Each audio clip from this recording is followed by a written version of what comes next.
everyone. Welcome in. I am excited to have Gustav on a video today, and we're going to talk about some really interesting visual designs that I came across at one of the Enterprise DNA challenges. I saw a report that had kind of a clever use case for the matrix table, and it's something that I personally love to be able to use the matrix table quite a lot to be able to do interesting designs. And one of my favorites is turning it into a heat map. I'm using conditional formatting, and I think similarly, Gustav, with some of the stuff that I've seen you implement, you had a lot of clever rules and logic set up to create essentially a bar chart with total labels using a matrix table. So I'd love to see that today and get a demo of that to show some people how to build that out. But also, would love to get an introduction about you as well. Now that we've had a chance to interact through some of the enterprise DNA challenges that they've been posting the last year or so.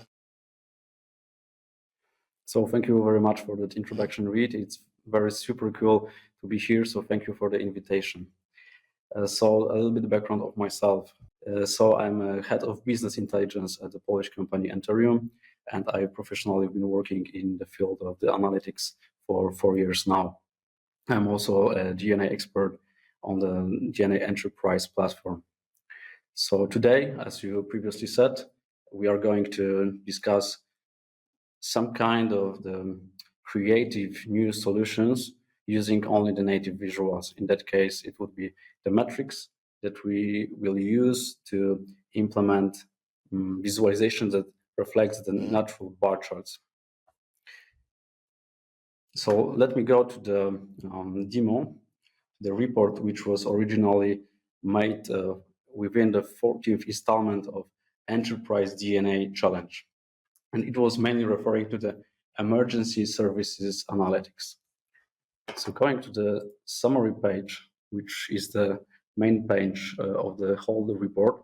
So we can see that the visualizations that we're going to discuss, it's in the bottom section of that particular report page. However, I would like to give you a little bit of background on the whole report analysis. So here we have the analysis that describe some kind of medical procedures. So in that case, we measure and calculate some specific stages between different consecutive medical procedures. So basically, there are 5 main medical procedures, and the first one was actually the initial call, which was made by the patient. Then we calculate the time between the initial call and the ambulance departure from the hospital, then time to ambulance arrival to the patient house, then the time from the initial call to the ambulance arrival to the hospital, and the whole time which is from the initial call to the job completion, which is the final stage. Mm-hmm.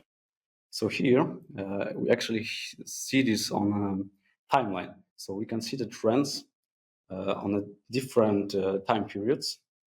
And here we just can see the times for different stages. So for example, time between initial call and the ambulance departure is 17.7 on average in minutes. Then we have the time between the ambulance departure and arrival to the patient, and this time was the 15 minutes on average. And it's actually a little bit different charts that is presented here and here, because on these 2 charts, we can see something like the running total for consecutive stages. And here, we just see the averages in minutes for particular stages. So it's a little bit different. And to be honest, I'm not a big fan of using conditional formatting on the backgrounds for such kind of the data. However, I would like to distinct the particular stages here on column charts, and to be totally adequate in creating the bar charts here, I'd like to use the same color patterns.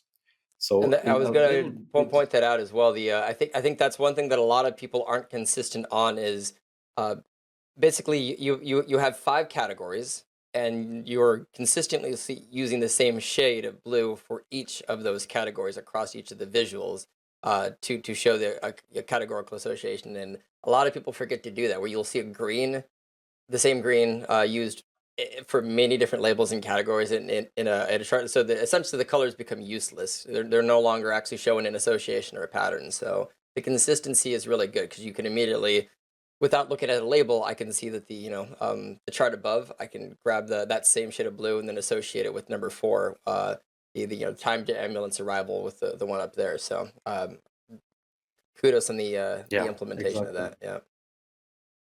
So in that particular case, I could use, for example, only the one shade of the color. It would be, for example, only white colors applied to the conditional formatting in the matrix table. However, it would not correspond with that colors that are chosen within the column chart. Yep. So it's, as you said, important just to make the same color patterns for the same categories or for the same metrics, just to give them information to end user that this data should correspond with each other. Now, as part of this, I think one thing that will be fun to do is I want to see if I can actually, before you pull it apart, because I still don't know how the cake was made, so to speak, yet. And I want to see if I can guess all the components that are in there and see how close I can get to uh, reverse engineering it. So it's a matrix table. I do see 2 axes, so I'm going to assume the left column, the very far left one with all the icons. I know you can use custom icons and you can upload custom icon sets in with a JSON file. So I'm going to either guess it's a layered object that you have onto there next to it, or it could also potentially be an icon set where you had a rule to basically tell for those specific cells to incorporate those. So my guess, at least for there, will be, and you can tell me which I got wrong at the end.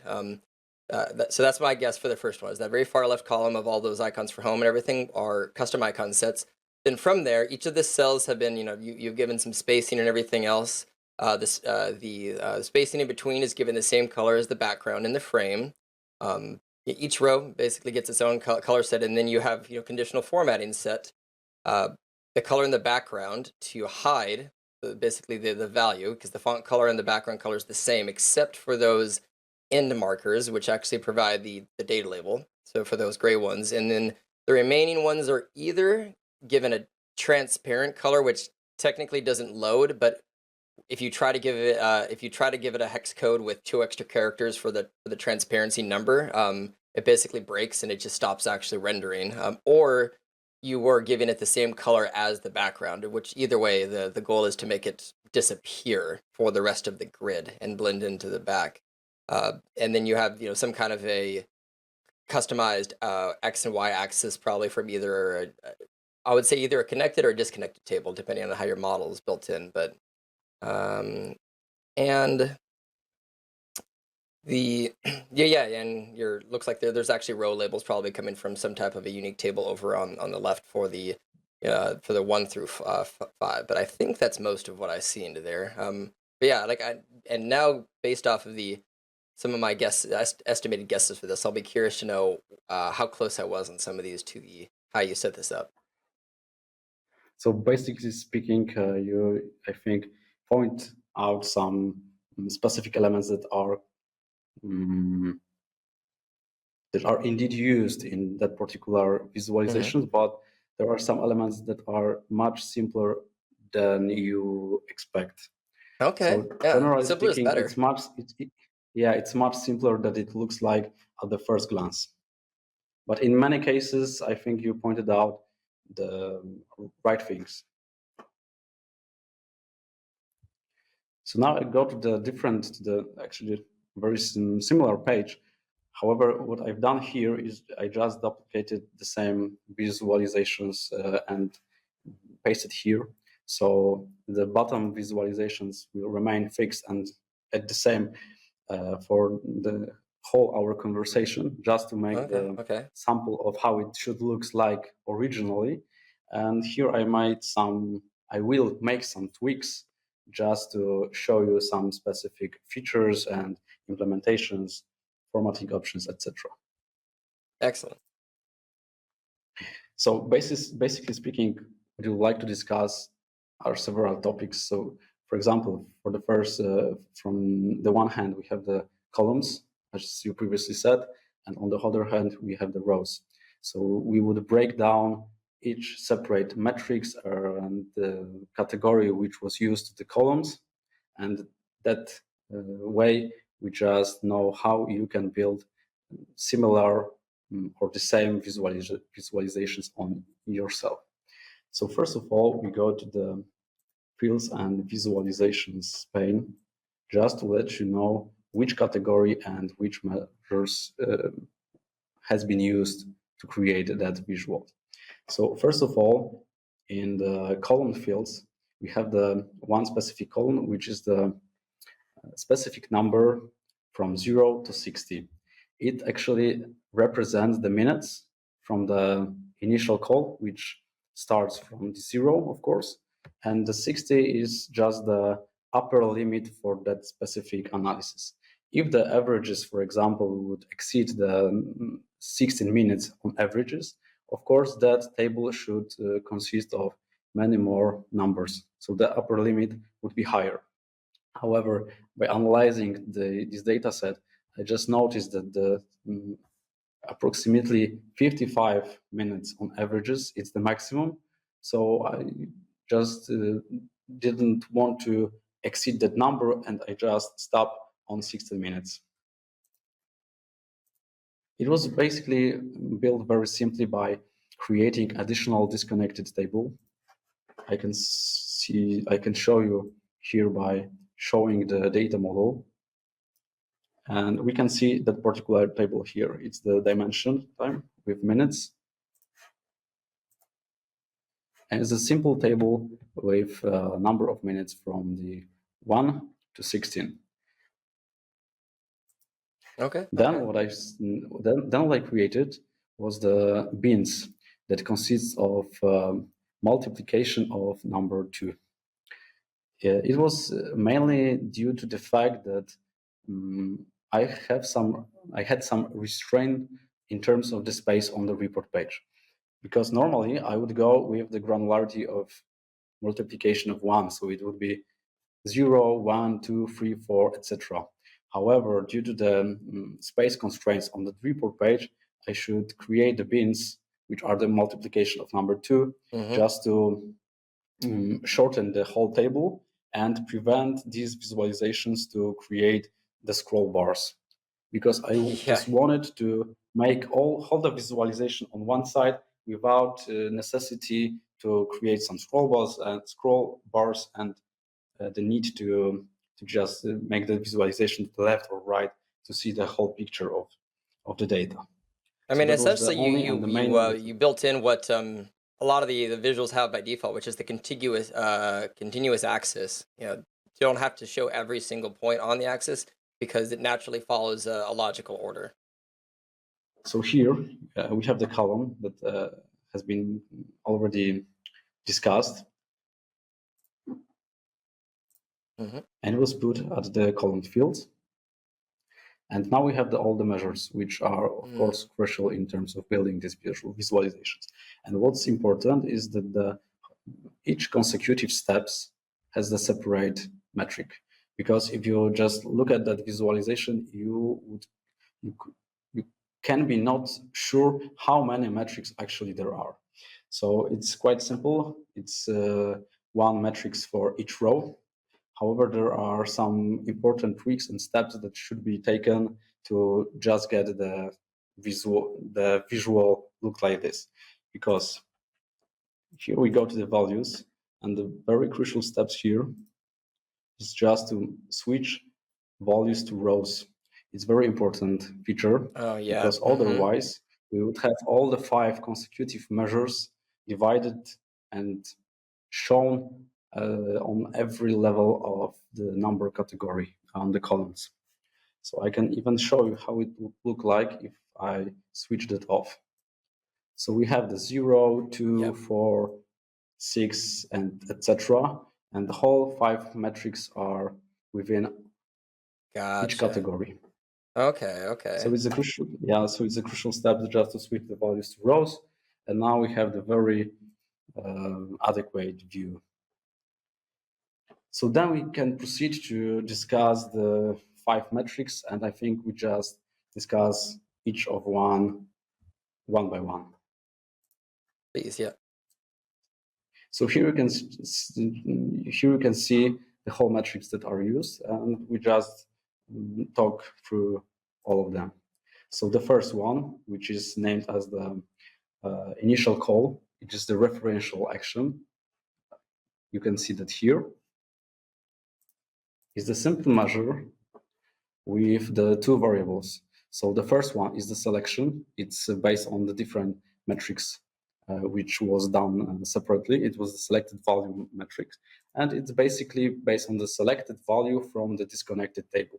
So it retrieves the specific number depending on which category you are already present in this particular metrics.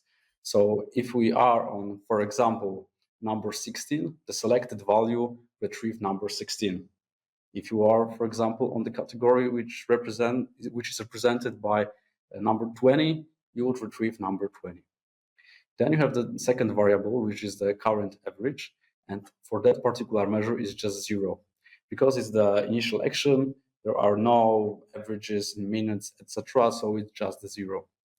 So in that case, we just see if the selection, so the row, is either the lower or the equal to the 0.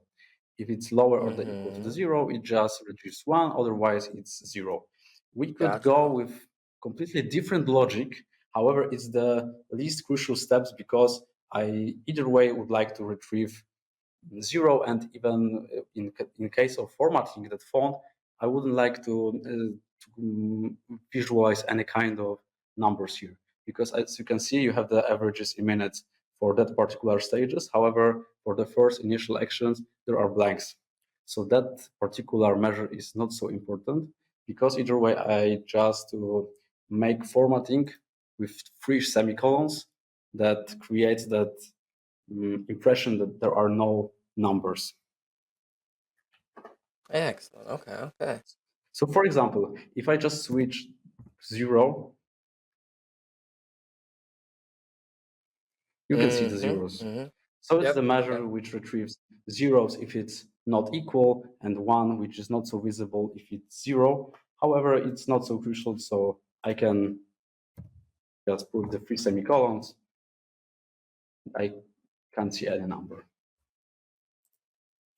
We can go a little bit different metric, of course, which retrieves 0. However, I have the intention just to retrieve no actual number for that particular stage. So now we can proceed and go to the second stage, which was the time between the initial call and the ambulance departure from the hospital. And it's the second measures, which is named average to selection 1. And the logic is quite similar, because the first variable shows you the selected value from the columns, and the second one, which is crucial here, retrieves from the different fact table the average time in minutes for that particular stage, and it's wrap around in mround function just to retrieve the nearest multiplication of number 2.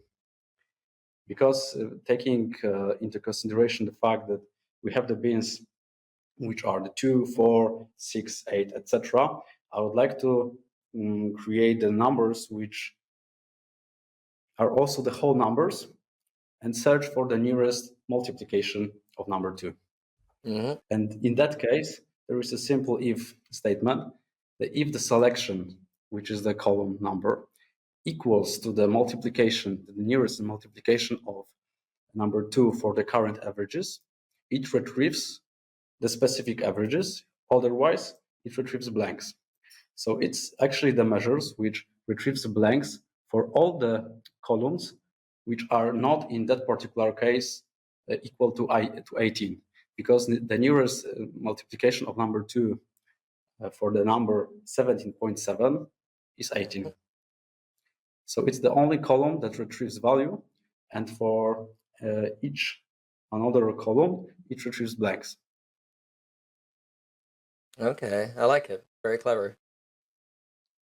So it's not like that there are values for each consecutive columns, and there are some additional formatting options on color fonts just to match the background color. It's just retrieving one specific value only for one column. Gotcha. Okay. Okay. Another point I would like to mention here is the fact that we could go with a little bit different way, and we possibly can retrieve that label because it's imitated like a label for the bar charts. We could say that we would like to express it here. And we can simply achieve that by adding, for example, number of 2 here, the variable which retrieves the current average. And what is actually made, I just make that specific column a little bit wider. So here, at that particular stage, we have the 17.7, which is rounded to the 18. We just added number 2, which, to summary, it represented under the number of 20. So it's create the view as it's like the label for the bar charts. And it's actually was my initial idea to create the custom metrics to look like this. However, on the other side, if you're looking at that particular label, it's not so transparent for the end user because you can see it's 17.7 under the 20. And from my point of view, it's not so clear. So I just decided to put the maximum label from the below the adequate column, just for making these visualizations more transparent. I think that was a good choice. However, if you would like to express it differently, I just would like to show that we have plenty of possibilities, and it's also very simple just to put these labels on different columns if you would like to achieve that result. Mm-hmm. In terms of the stages 3, 4, and 5, there is the same logic as for the second measure. So we just don't have to dive deep into the particular measures because they are quite the same. Just the averages, the metric which express averages, are adequate to the different stages. So now what I would like to show you is the same visual that we've erased all the formatting options. So it explains a lot. We go to the cell elements, and now I turn background color off, and you can see how it looks like, or maybe different. I just reset to default all the parameters at the same time. There we go. Okay. So now you can see all the values, only the specific top values for the averages for the particular stages. Love the layering. Again. Thanks a lot. So now, as we discussed the categories, the columns field, and the measures, we can proceed to discuss actually the format, the conditional formatting, and the colors that are applied to the specific metrics, because it's actually the final step, but it's of course very important as well, because it is what makes the whole impression like it looks like the bar charts. So we go to the cell elements and we discuss one by one each metric. So here we have the first action, the first metric, which is initial call, referential action. We go to FX. And we can see that it's based on the different metric, because I've created, besides of that particular metric, besides of that particular stage, I've created additional metrics for each stage. However, in case of the first stage, I use the same as a metric and the same as the metric for conditional formatting. So it's the quite simple logic. If it's 1, it retrieves some specific color. If it's 0, it retrieves nothing, which which don't express any kind of colors. So as you perfectly remember, the logic for the first initial action was if it's 0, if the number equals 0, retrieve 1, otherwise retrieve 0. So in that case, we just conditionally formatted only the first cell. And we just put any preferable color. It could be, for example, white, so we can see that it changed a little bit. Now we can go to the background color for the second measure, for the second step. And it's a little bit different application here because, as you can see, we have the two different metrics. One metric, but two different logic, two different conditions in terms of the color. So we can see that this is the metric which is applied. So we can go to that specific metric and break it down. So it's the average to selection 1. And it's very similar. Here is the first value, the selected value, as we discussed previously. Then we have the M round for the specific averages. And the logic says, if the selection, meaning the specific number of columns, is lower than the current average, then retrieves 1. If the selection is the same as the current average, retrieves 2, otherwise retrieves 0. So for every cell which is before the top value, retrieves 1. If it's equal the averages, retrieves 2. And for every consecutive cells, retrieves 0. So what it actually means is that 1 is all that, for example, all that cells. Number 2 is retrieves for that value, for that particular cell. And we could see zeros for every cells from the 18th just to 60. So for example, just to make it a little bit more clear, I can, for example, change the yellow color, which represents the top value, for example, to some kind of green shade. And it changed.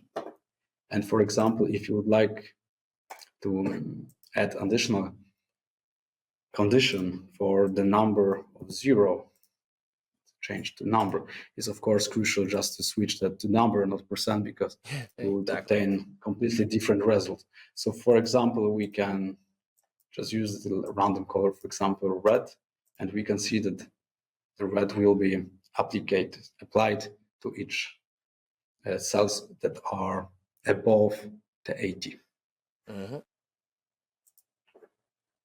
Now I erase that condition, and we just back to the normal view. And the same logic is, of course, applied to all consecutive stages.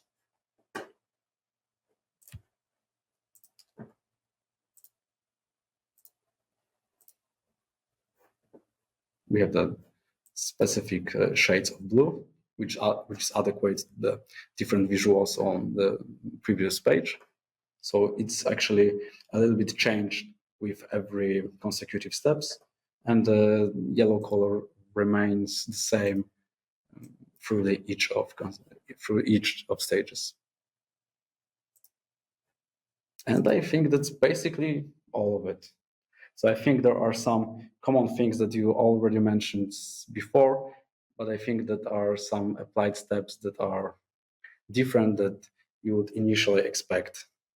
Yeah, no, and I think there's a lot of clever use cases and integrations for this, and I think I will say is you utilized a best practice for sure of using um, field inputs for a lot of the measure logic to keep into there because it can be repeatable and reused in terms of replication of the logic and keeping that inside of the DAX measures. But yeah, I really like all the layering integrations. The one thing that I would be curious to try to do is as part of that, and it I think it'd be hard because you did the binning and everything. But the only other integration I'd be wondering on is like rendering SVGs and cells for some of the icons.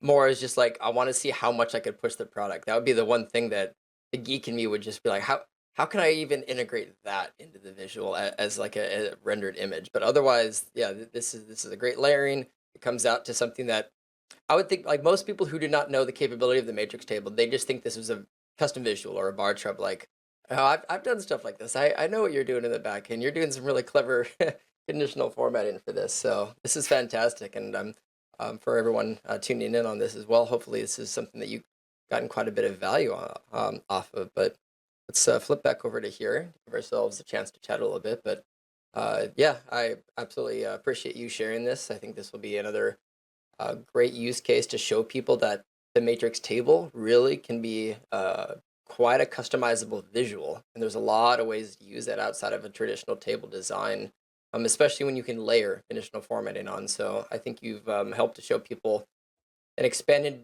uh, viewpoint of the art of possible when it comes to some of the capabilities of native visualization. So thank you for sharing today. Yeah, sure. Thank you very much, Reed, again. And I would like only to say that I think the conditional formatting is a very powerful tool. Mm-hmm. And on top of that, you can use some quite simple DAX, which can be the bridge between your imagination and the final outcome. So by combining both conditional formatting, a little bit of DAX, you can do some pretty cool stuff in Power BI. I think it's Absolutely. limitless. Yep, 100%. And love to have you back on at some point to show some other cool tips or tricks. Yeah, with pleasure. All right. Cheers. And until next time. Thank you so much for watching. And please don't forget to like, comment, or share this video. If this is your first time to my channel or you want to see more of these awesome videos, smash that subscribe and notification button. And last but not least, you can download the file for today's video from my blog piles page using the link down below.